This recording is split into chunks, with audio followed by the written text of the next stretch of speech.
Good morning मेरे प्यारे दोस्तों। मैं आपका दोस्त अमित तोमर लेके हाजिर हूँ सुबह के सवाल जो बने हैं कल रात तक की सुर्खियों से। आज तारीख है 12 अगस्त 2020। दैनिक समसामयिकी सभी प्रतियोगी परीक्षाओं के लिए, फिर चाहे आप SSC, banking, railway, Delhi police, UP police, किसी भी कॉम्पिटिटिव एग्जाम की तैयारी कर रहे हो जहां current affair with static GK पूछा जाता है, तो आप एकदम सही जगह पर हो। दोस्तों, आज के सेशन को स्टार्ट करने से पहले हम कल के सेशन के अभ्यास प्रश्न पर डिस्कस करते हैं। कल का प्रश्न था, रणजी ट्रॉफी 2019-20 का खिताब किसने जीता है? Option A Pinarayi, option B Tiger Woods, option C Saurashtra और ऑप्शन डी विदर्भ। दोस्तों, यहाँ जो आपका राइट आंसर होगा वो होगा ऑप्शन नंबर सी, सौराष्ट्र ने जीता है। सौराष्ट्र सौराष्ट्र ने जीता था रणजी ट्रॉफी 2019-20 का खिताब। ये दोस्तों 86वां संस्करण था इस खेल का, और जो इसकी जो मेजबानी की, यानी जो कि खेला गया, वो भारत में खेला गया था। ठीक है दोस्तों, 86वां संस्करण और भारत में ही खेला गया था, और भारत में दिसंबर 2019 में ये खेला गया था। और इसमें जो विजेता था वो सौराष्ट्र था, और जो दूसरे नंबर पे यानी किसे हरा के जीता था, वो बंगाल को हरा के जीता था। बंगाल को हरा के सौराष्ट्र ने जीता था। ठीक है दोस्तों, चलिए अब बढ़ते हैं आज के सेशन की तरफ। आज के सेशन की अगर मैं बात करूं तो पहला सवाल बहुत ही इंपॉर्टेंट सवाल है। पहला क्वेश्चन है, किस राज्य ने फ्लिपकार्ट के साथ मिलकर one district one product ODOP यानी एक जिला एक उत्पाद योजना लॉन्च की है? आपका सही आंसर होगा उत्तर प्रदेश ने लॉन्च की है एक उत्पाद एक योजना ODOP योजना। उत्तर प्रदेश की योगी सरकार ने लॉन्च की है। क्या है ये पूरा मामला, आइए आप समझते हैं। दोस्तों, उत्तर प्रदेश की सरकार ने वन डिस्ट्रिक्ट वन प्रोडक्ट योजना के लिए घरेलू e commerce market plus company Flipkart के साथ समझौता किया है। ODOP योजना का मुख्य उद्देश्य बुनकरों, कारीगरों और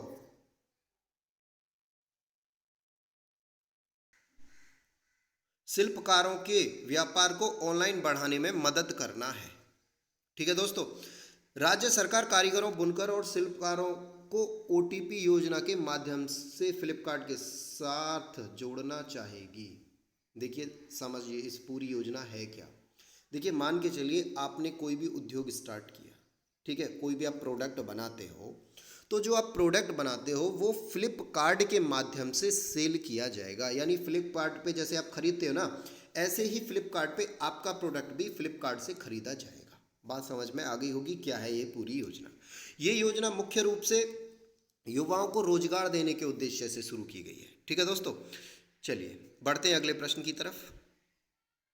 दोस्तों, अगला प्रश्न है, KVIC ने किस राज्य में रेशम प्रशिक्षण सह उत्पादन केंद्र खोला है?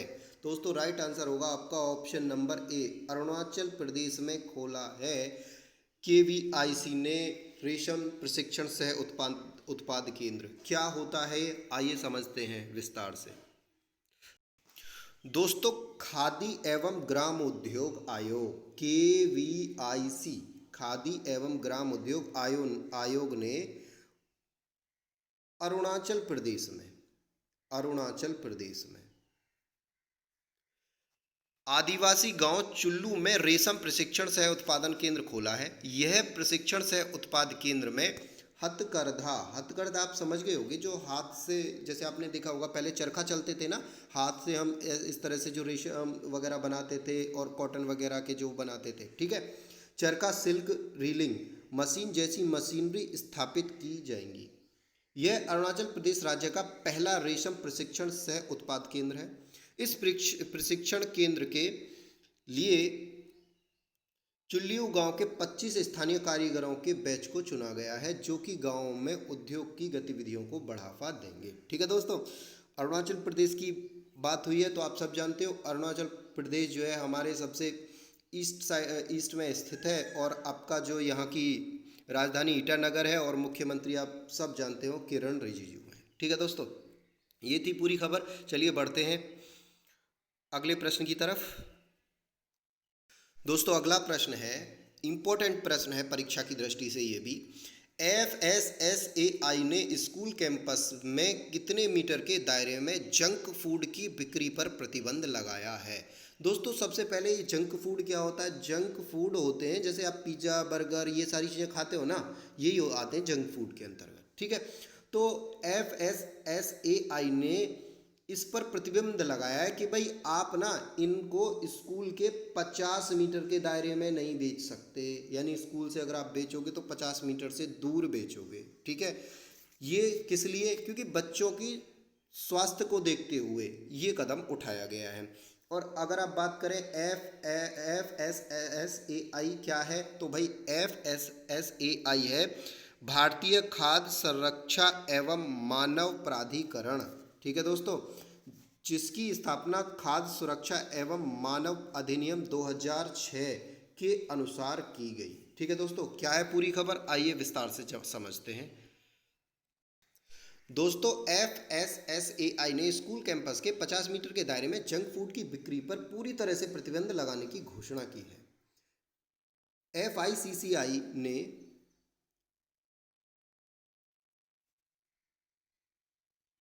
दोस्तों जहां भी आपको FICCI लिखा हुआ है यहाँ FSSAI, ठीक है, हाँ, FSSAI ने स्कूली बच्चों के स्वास्थ्य को मद्देनजर रखते हुए ये घोषणा की है। ठीक है दोस्तों, FICCI के अनुसार अब स्कूल एवं कॉलेज परिसर और कैंटीन में जंक को नहीं बेचे जाएंगे, यानी जंक फूड नहीं बेचे जाएंगे अब कॉलेज की कैंटीन, स्कूल और कॉलेज की कैंटीनों में। ठीक है, खाद्य सुरक्षा एवं मानक अधिनियम 2019 शीर्षक के साथ इस पहल को नवंबर 2019 में जारी किया गया था। इस पहल के साथ स्कूल परिसर को ईट राइट स्कूल में परिवर्तन किया जाएगा। ईट राइट स्कूल में परिवर्तन किया जाएगा। ठीक है दोस्तों, चलिए बढ़ते हैं अगली खबर की तरफ।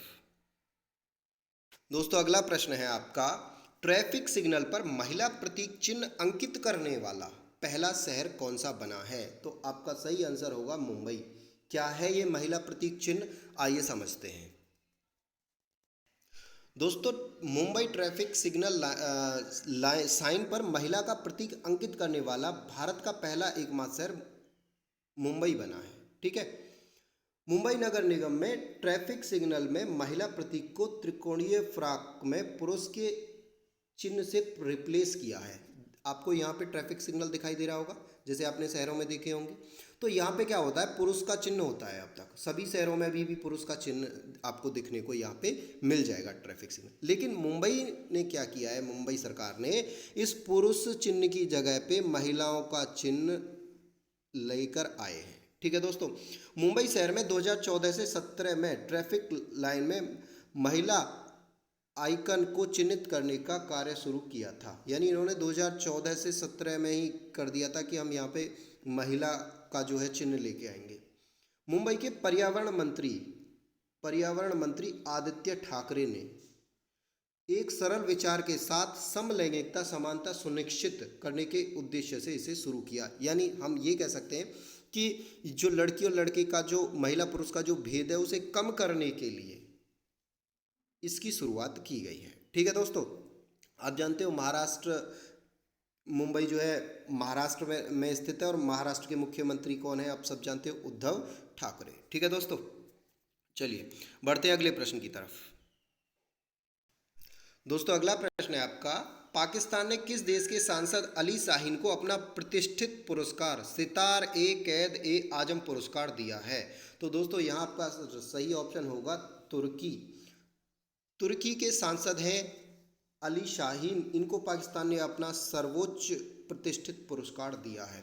अब थोड़ा सा तुर्की की बात हुई है तो जान लेते हैं तुर्की के विषय में थोड़ा सा। दोस्तों तुर्की जो है आधा यूरोप में है और आधा एशिया में, इसे यूरेशिया में बोला जाता है। तुर्की यूरेशिया में स्थित एक देश है जिसकी सीमा अजरबैजान,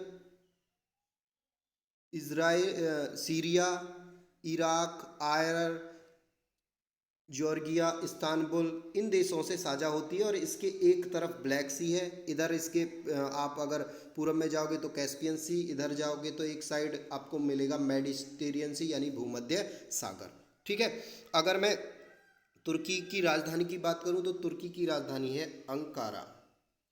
अंकारा तुर्की की राजधानी है और यहाँ की जो करेंसी है वो है आपका Turkish lira. Turkish lira, lira यहाँ की करेंसी है। ठीक है दोस्तों, चलिए बढ़ते हैं अगले प्रश्न की तरफ।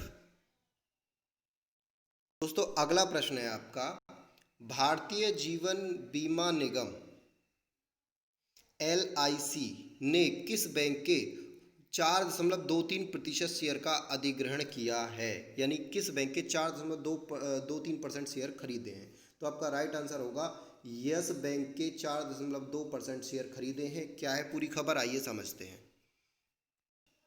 दोस्तों भारतीय जीवन बीमा कंपनी ने 105.98 करोड़ रुपए में यस बैंक की 4.23%, हाँ जी देखना 4.23% की हिस्सेदारी खरीदी है। कितने रुपए में? 105.98 करोड़ रुपए में। ठीक है दोस्तों, इससे पहले LIC की यस बैंक में 0.75% की हिस्सेदारी थी, जो कि 19 करोड़ शेयर के बराबर थी। यानी जो यस बैंक के 19 करोड़ शेयर थे उनके बराबर ये हिस्सेदारी थी।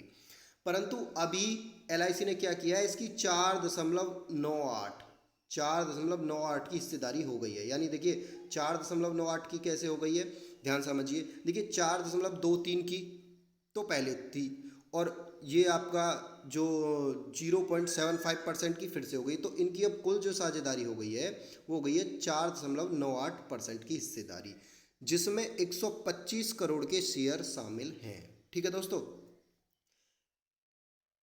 LIC का मुख्यालय कहाँ है? आप जानते हो मुंबई में है। LIC की स्थापना कब हुई? 1956 में हुई। LIC के चेयरमैन कौन है वर्तमान में? MR कुमार इसके चेयरमैन है। ठीक है दोस्तों, चलिए बढ़ते हैं अगले प्रश्न की तरफ। दोस्तों अगला प्रश्न है आपका, मद्रास हाईकोर्ट ने पतंजलि पर कोविड-19 के कोरोनिल ट्रेडमार्क का उपयोग करने के लिए कितने रुपए का जुर्माना लगाया है? दोस्तों आपका सही आंसर होगा 10 लाख रुपए का जुर्माना लगाया है पतंजलि पर। ठीक है, अब क्या है पूरा मामला, आइए समझते हैं। दोस्तों हुआ क्या था कि हाल ही में आपने देखा होगा कि पतंजलि ने जो है एक दवा लॉन्च की कोरोना के लिए, और उसका वो कोरोनिल ट्रेडमार्क करके उस पर लिखा था। ठीक है, अब प्रॉब्लम क्या हुई कि मद्रास हाईकोर्ट ने पतंजलि पर कोविड-19 के कोरोनिल ट्रेडमार्क का उपयोग करने के लिए इस पर जुर्माना लगाया 10 लाख रुपए का। हुआ क्या था, चेन्नई की एक कंपनी है अरदुरा इंजीनियरिंग प्राइवेट लिमिटेड है। ठीक है, उसने पतंजलि के खिलाफ ट्रेडमार्क कोरोनिल 92B के ट्रेडमार्क का उपयोग करने के लिए याचिका दायर की। मतलब क्या हुआ कि भैया ये जो कंपनी है ना अरदुरा इंजीनियरिंग प्राइवेट लिमिटेड, ये कोरोनिल नाम से पहले से एक दवाई चला रहे हैं। ये भी एक आयुर्वेदिक कंपनी है। ठीक है, ये कोरोनिल नाम से पहले से एक दवा इन्होंने रजिस्टर्ड कराई हुई है। यानी इन्होंने 1993 से और 2027 तक इस दवा का पंजीकरण करा रखा है आर्य कोरोनिल के नाम से। ठीक है, अब हुआ क्या, रामदेव बाबा ने भी कोरोनिल के नाम से ही अपना ट्रेडमार्क लॉन्च कर दिया। इसी के मद्देनज़र पतंजलि पर मद्रास हाईकोर्ट ने 10 लाख का जुर्माना लगा दिया है। बात समझ आ गई होगी दोस्तों। चलिए दोस्तों बढ़ते हैं अगले प्रश्न की तरफ। दोस्तों अगला प्रश्न है आपका, मालदीव ने भारत के साथ कितने मिलियन अमेरिकी डॉलर की लाइन ऑफ क्रेडिट सेवा का विस्तार किया है? तो दोस्तों आपका राइट आंसर होगा 18 मिलियन अमेरिकी डॉलर की लाइन ऑफ क्रेडिट सेवा का विस्तार होना है। क्या है पूरा मामला, ये समझते हैं। दोस्तों मालदीव के लिए भारत ने 18 मिलियन अमेरिकी डॉलर की लाइन ऑफ क्रेडिट का विस्तार किया है। मालदीव इंडस्ट्रियल फिशरिंग कंपनी ने मछली को पकड़ने की सुविधा के विस्तार के लिए लाइन ऑफ क्रेडिट का विस्तार करवाया है। यानी यहाँ पे आप ये जो है मछलियों को पकड़ने का जो विस्तार है, यानी जो मछली पकड़ के जो मीट वगैरह सप्लाई होता है, कुल मिला के जो सुविधा है वो मछलियों को पकड़ने के लिए है। ठीक है, इस लाइन ऑफ क्रेडिट के विस्तार का मुख्य उद्देश्य ट्यूना कुक्कड़ प्लांट, ट्यूना कुक्कड़ प्लांट मतलब समझिए ऐसा प्लांट जहाँ एक फिश होती है ट्यूना फिश को पकड़ के लाया जाता है, वहाँ उसका मीट वगैरह सप्लाई किया जाता है। ठीक है, फिश मील प्लांट को स्थापित करना है। यानी एक तो ट्यूना कुक्कड़ प्लांट स्थापित होगा और एक फिश मील प्लांट स्थापित होगा। ठीक है दोस्तों, ये होगा इस योजना के अंतर्गत। चलिए बढ़ते हैं अगले प्रश्न की तरफ। दोस्तों अगला प्रश्न है आपका, किस राज्य ने खुद का शिक्षा बोर्ड बनाने की घोषणा की है? हाँ तो दोस्तों, दिल्ली की अरविंद केजरीवाल की सरकार ने खुद का शिक्षा बोर्ड बनाने की घोषणा कर दी है कि भैया हम नहीं किसी के बोर्ड को चलते, हम तो अपना बोर्ड चलाएंगे अलग। ठीक है, चलिए अगला प्रश्न क्या है देखते हैं। दोस्तों आज का अगला और आखिरी प्रश्न है, किस राज्य सरकार ने न्यायिक सेवा में पिछड़े वर्ग के लोगों को 5% आरक्षण देने की घोषणा की है? तो दोस्तों आपका ऑप्शन होगा यहाँ पे, जो राइट ऑप्शन होगा आपका वो होगा राजस्थान सरकार ने घोषणा की है पिछड़े वर्ग के लोगों को 5% आरक्षण देने की। देखो ये आरक्षण पहले 1% था दोस्तों, अब से पहले, अब इसे 1 से बढ़ा के 5% कर दिया गया है। ठीक है, इसमें जो मुख्य रूप से शामिल होंगे वो गुर्जर शामिल होंगे। रीज़न अब देखिए ध्यान से समझना, राजनीति की उलट पलट। देखिए अभी हाल ही में आपने देखा होगा कि जो सचिन पायलट थे राजस्थान के, जो उप मुख्यमंत्री थे, वो अभी पार्टी छोड़ दी थी उन्होंने अभी, कांग्रेस। ठीक है, उसके बाद अभी उनकी घर वापसी हुई है, तो घर वापसी होते ही ये 1 आरक्षण को, गुर्जर आरक्षण को 1 से बढ़ा के 5% कर दिया। क्यों? क्योंकि सचिन पायलट खुद गुर्जर बिरादरी से आते हैं। ठीक है दोस्तों, तो ये सारा राजनीतिक उठापटक है, बाकी कुछ नहीं है। चलिए ये थे आज के कुछ महत्वपूर्ण प्रश्न। अब बढ़ते हैं आज की प्रमुख किताबों की तरफ। तो आज की पहली किताब है मसीहा मोदी, ए टेल ऑफ ग्रेट एक्सपेक्टेशन, जो लिखी है तवलीन सिंह ने। इंपॉर्टेंट किताब है, आपसे पूछा जा सकता है। अगली किताब है making scenes of India democracy, Yogendra Yadav ने लिखी है, और इस किताब में भारत के लोकतंत्र को और अच्छा कैसे बनाया जाए ये सारी बातों पे चर्चा की है। ये भी किताब अच्छी है। चलिए दोस्तों अब लेते हैं आज का अभ्यास प्रश्न, और आज का अभ्यास प्रश्न है, केंद्रीय संसद ने विवाद से विश्वास विधेयक 2020 पारित किया। एक विधेयक पारित किया जिसका नाम था विवाद से विश्वास। ठीक है दोस्तों, अब विवाद से विश्वास विधेयक जो पारित किया है, विवाद से विश्वास विधेयक क्या है? ये विधेयक सड़क विवाद से संबंधित है, नहर विवाद से संबंधित है, या कर विवाद से संबंधित है, या इनमें से कोई नहीं? जो भी आपका आंसर हो आप कमेंट बॉक्स में जरूर कमेंट करिएगा। ठीक है दोस्तों, अगर आपको सेशन पसंद आया तो आप इसे शेयर करना ना भूलें। चलिए मिलते हैं कल की क्लास में, तब तक के लिए घर पे रहिए, सुरक्षित रहिए।